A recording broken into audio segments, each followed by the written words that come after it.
tulad ng sagot ko sa'yo noon, hindi ko alam. Hindi ko kasi alam.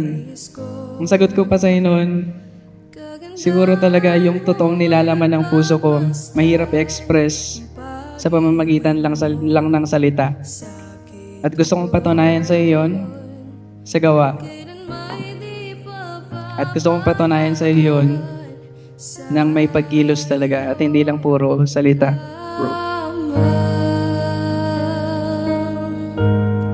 Matatagpuan sa'yo lamang.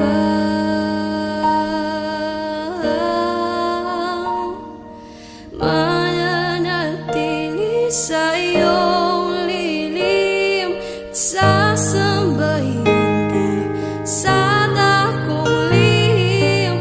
Mananatili sa iyong lilim nang masumpungan ka sa dakong lihim. Maraming salamat sa Panginoon dahil sa araw na to ay tinupad niya yung panalangin ko. At maraming salamat dahil kasama kita ngayon, kaharap at witness natin ang mga magulang natin at mamahal sa buhay. Sandigan ko, di magbabago, pangako mo.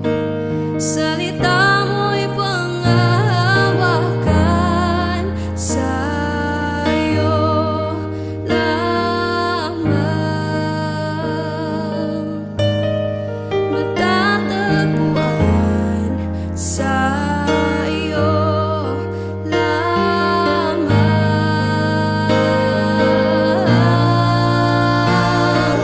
Mananatili sa iyong lilim.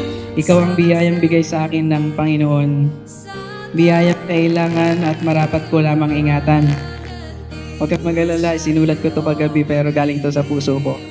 Hindi kita pababayaan, araw-araw kitang mamahalin sapagkat ikaw ang aking katawan.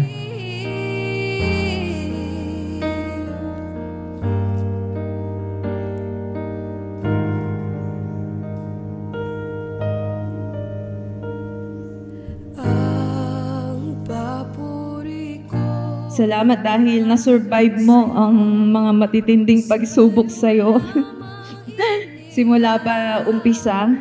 Salamat sa unconditional love. So, totoo nga na pag ipapaliwanag ko ano ang love, ay hindi ko rin kaya ipaliwanag kasi hindi siya kayang i-explain ng kahit anumang words dahil yun ay nananatili sa ating puso.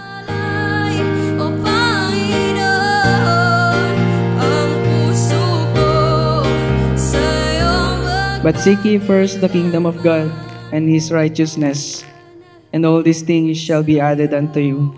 Mahal kita, Eden Joy Florentino. At soon to be Eden Joy Guyot.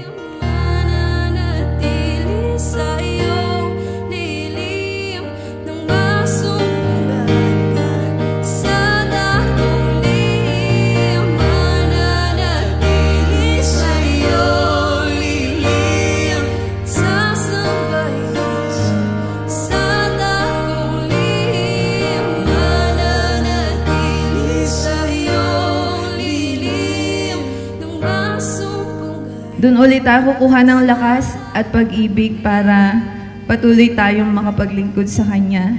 At lagi mong tatandaan, katulad ng lagi kong sinasabi sa'yo, mahal kita at mamahalin pa.